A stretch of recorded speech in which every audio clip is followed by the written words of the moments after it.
నమస్తే SG news కు స్వాగతం. నా పేరు కిరణ్మయ్. ముందుగా హెడ్లైన్స్. గాజువాకలో పట్టాల పంపిణీకి చురుగ్గా ఏర్పాట్లు. అర్హత లేదంటూ 8,000 దరఖాస్తులు తిరస్కరించడం అన్యాయమన్న ప్రజా సంఘాలు. సర్దార్ గౌతు లచ్చన చిరస్మరణీయుడు. ఘనంగా వర్ధంతి వేడుకలు. ఆయన ఆశయ సాధనకు కృషి చేస్తామన్న నేతలు.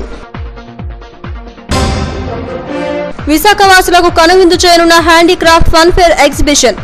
Robotic animal selfie short art గ్యాలరీలో ప్రదర్శనం ఉచితమన్న నిర్వాహకుడు రాజశేఖర్ రెడ్డి. వేసవిలో దొంగతనాల నిరోధానికి పోలీసులు ముందస్తు చర్యలు. అప్రమత్తంగా ఉండాలంటూ కరపత్రాలతో ప్రచారం.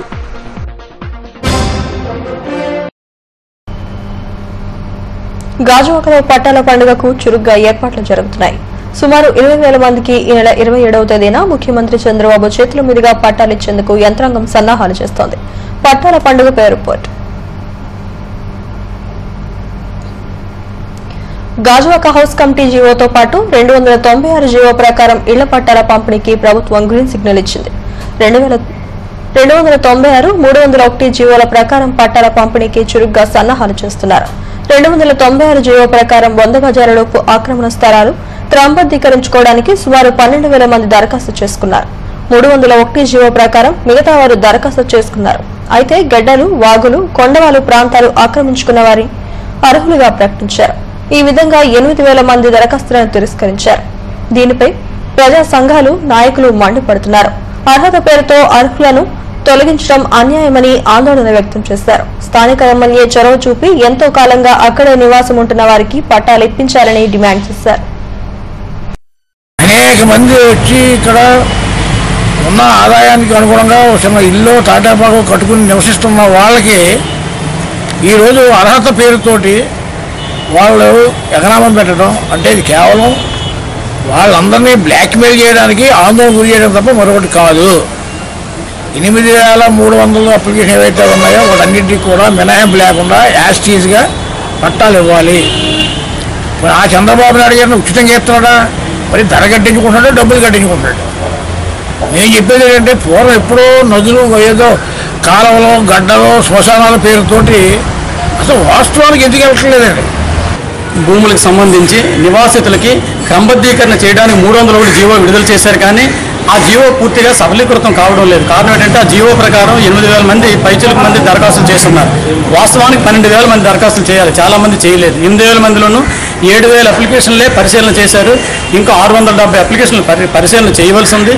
432 దరఖాస్తులు తిరస్కరించారు. అన్ని సర్వే నెంబర్లకి గడ్డలు, వాగులు, జాతీయ రహదారి పక్కన ఉన్నట్లకి అన్ని సర్వే నెంబర్లకి. ఉత్తరాంధ్ర అభివృద్ధికి అహర్నిశలు శ్రమించిన సర్దార్ గౌతు లచ్చన చిరస్మరణీయుడని ఆయన వర్ధంతి సభలో పలువురు వక్తలు కొనియాడారు. సర్దార్ గౌతు లచ్చన 11వ వర్ధంతి సందర్భంగా కోర్టు జంక్షన్లోని ఆయన విగ్రహానికి MLC Madhav, traffic ACP K Prabhakar, Uttarandhra BC సంఘం అధ్యక్షుడు నరవ రాంబాబులు పూలమాల వేసి నివాళులర్పించారు. ఈ సందర్భంగా ఎమ్మెల్యే మాధవ్ మాట్లాడుతూ తెలంగాణ విడిపోవడంతో ఆంధ్ర అభివృద్ధి సాధ్యపడుతుందనే గౌతు లచ్చన ఆశయం నేటికి నెరవేరిందని అన్నారు. ఆచార్య ఎన్జీ రంగా లాంటి నాయకులను ఉత్తరాంధ్ర నుంచి పంపించిన ఘనత ఆయనకే దక్కుతుందని అన్నారు. నరవ రాంబాబు మాట్లాడుతూ సర్దార్ వీరు వల్లభాయ్ పటేల్ తర్వాత గౌతు లచ్చనకే దక్కిందని చెప్పారు. ఈ కార్యక్రమంలో కె ప్రభాకర్, ఆదిమూర్తి తదితరులు పాల్గొన్నారు. ఉన్నతమైన వ్యక్తి అనే ఆలోచనని తీసుకొచ్చి అందరికీ ముందుకు తీసుకొచ్చి ఏదైతే ఆదర్శం ఉందో ఆ ఆదర్శం ఈరోజు అందరికీ, యువకులకు, ముఖ్యంగా యువతకి ఆదర్శప్రాయమైన విషయం.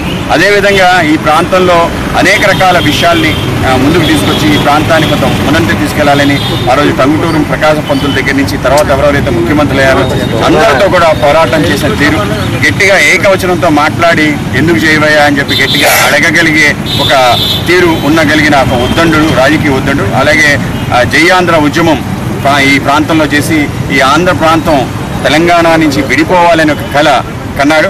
ఆ కళ ఈ నేటికి సాకారమైంది. బడుగు వర్గాలకు ఆశాజ్యోతి అయిన శ్రీ సర్దార్ గౌతు లచ్చన గారు. ఈ సర్దార్ అనే బిరుదు ప్రపంచంలో ఇద్దరికి, ఒకటి సర్దార్ వల్లభాయ్ పటేల్కి, 2 సర్దార్ గౌతు లచ్చన గారికి. ఈ గౌతు లచ్చన ఆంధ్రప్రదేశ్కి సంబంధించిన ఉత్తరాంధ్రలో ప్రథమ వ్యక్తి, రైతాంగ వీరుడు.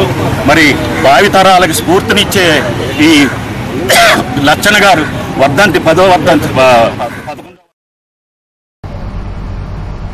సర్దార్ గౌతులచ్చన 11వ వర్ధంతిని కాంగ్రెస్ పార్టీ ఆధ్వర్యంలో నిర్వహించారు. కోర్టు జంక్షన్లో ఉన్న విగ్రహానికి మాజీ మంత్రి కొండు మురళి, మాజీ ఎమ్మెల్యే ద్రోణంరాజు శ్రీనివాస్ పూలమాలలు వేసి ఘనంగా నివాళులర్పించారు. స్ఫూర్తిదాయకమైన ఆయన జీవితంపై ఓ సినిమాను నిర్మించాలని కోరారు. అలాగే 100 కోట్లతో సర్దార్ గౌతులచ్చన ట్రస్ట్ ను ప్రారంభించి కార్యక్రమాలు నిర్వహించాలని డిమాండ్ చేశారు. మేమందరం కూడా ఘనమైనటువంటి నివాళులు అర్పించాం. ముఖ్యంగా గౌతులచ్చన్న గారి జీవిత చరిత్ర ఒకసారి తీసుకుంటే దేశ స్వాతంత్రానికి పూర్వం బ్రిటిష్ సామ్రాజ్యవాదుల ద్రాక్ష సుంకాల నుంచి ఈ దేశానికి స్వాతంత్రం రావాలనే ఉద్యమంలో పాల్గొన్నారు. దాని తర్వాత అధికారం వచ్చిన తర్వాత పేదల పక్షాన, అట్టడుగుడు జీవిస్తున్నటువంటి అన్నార్థుల పక్షాన, అట్లాగే ముఖ్యంగా బలహీన వర్గాలు, ఎస్సీ ఎస్టీ వాళ్ళు అనుభవిస్తున్నటువంటి పేదరికం కానీ అసమానతలు కానీ తొలగించినందుకు ఆయన శాసనసభలో ఆయన గళం ఎత్తడం, శాసనసభలో ప్రతినిత్యం కూడా ఈ సమస్యలు ఉన్నాయి, వీరి జీవన విధానంలో మార్పులు తీసుకురావాలి, ఈ రకమైనటువంటి వాళ్ళకి ఆర్థిక స్వాతంత్రం, స్వేచ్ఛా స్వాతంత్రాలు వాళ్ళకి రావాలి, మనకి స్వాతంత్రం వచ్చింది కానీ ఇంకా వాళ్ళకి స్వాతంత్రం రాలేదని ఆ రోజు ప్రభుత్వాలతో పోరాటం చేసి ఆయన సాధించుకున్నటువంటి హక్కులు ఇవాళ ప్రతి ఒక్కరూ కూడా చక్కగా వారి గురించి చెప్పుకుంటున్నారు. అలాగే ఉప్పు సత్యాగ్రహంలో పాల్గొని మరి జైలుకి వెళ్ళడం, ఇవన్నీ కూడా యువకులకి, ఈనాటి యువకులకి అందరికీ కూడా స్ఫూర్తిదాయకం. ఆయన జీవితాంతం కూడా పేద ప్రజల కోసం సేవ చేయడం, మరి అవసరమైతే ఆ రోజుల్లో బ్రిటిష్ రాజ్యానికి వ్యతిరేకంగా పోరాటం చేయడం, మరి అవసరమైతే తుపాకీలు పట్టుకొని ఎదిరించాలి అనే ముందుకు వెళ్ళిన నాయకుడు. మరి బహుశా ఆంధ్రప్రదేశ్లో మరి సర్దార్ గౌతులచ్చన్న గారని నేను గర్వంగా చెప్పగలను. సర్దార్ గౌతులచ్చన్న గారు బీచ్ రోడ్ లో సమ్మేళనం ఎదురుగా ఏయూ గ్రౌండ్స్ లో హ్యాండీక్రాఫ్ట్ ఫన్ఫేర్ ఎగ్జిబిషన్ ఈ నెల 20వ తేదీ నుంచి ప్రారంభం కానుంది.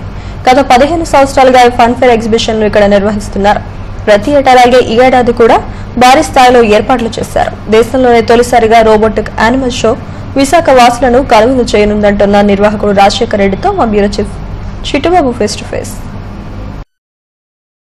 విశాఖ నగరంలో వేసవిలో విశాఖ వాసులను కనుగొలు చేసేందుకు హ్యాండీక్రాఫ్ట్ ఫన్ఫేర్ ఎగ్జిబిషన్ మళ్ళీ ప్రారంభమైంది. ఈసారి కొన్ని ప్రత్యేకతలు దీంట్లో చోటు చేసుకున్నాయి. జంతు ప్రదర్శనశాలను ప్రత్యేకంగా ఏర్పాటు చేయడం జరిగింది.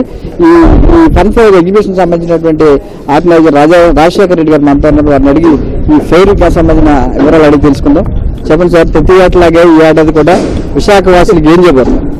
గత 16 సంవత్సరాలుగా ఈ హ్యాండ్లూమ్ అండ్ ఫన్ఫేర్ ఎగ్జిబిషన్ మన విశాఖ నగరంలో ఈ సమ్మర్ లో నిర్వహించడం పొరపాటైపోయింది. ప్రతిసారి హ్యాండ్లూమ్ అండ్ ఫన్ఫేర్ ఎగ్జిబిషన్ అంటే ప్రతి ఒక్కరికి కలిగేది ఏంటంటే ఏదో కొత్త వింత వినోదాలు ఏదో ఉంటాయి అనేసి ప్రతి ఒక్కరికి తెలిసిన విషయం. ఎక్కడో కనుమరుగైపోతున్నటువంటి యానిమల్ కింగ్డమ్ పెడదామనేసి ఉద్దేశంతో దీన్ని ప్లాన్ చేయడం జరిగింది. ఈ యానిమల్స్ ఎక్కడ జరుగుతాయి, ఏంటి దీని పరిస్థితిగా మేము ఇది చేసుకుంటే చైనాలో కానీ మన సింగపూర్ లో కానీ మలేషియా 3 దగ్గర నుంచి ఈ యానిమల్స్ ని ఇంపోర్ట్ చేసుకున్నాం ఇక్కడికి.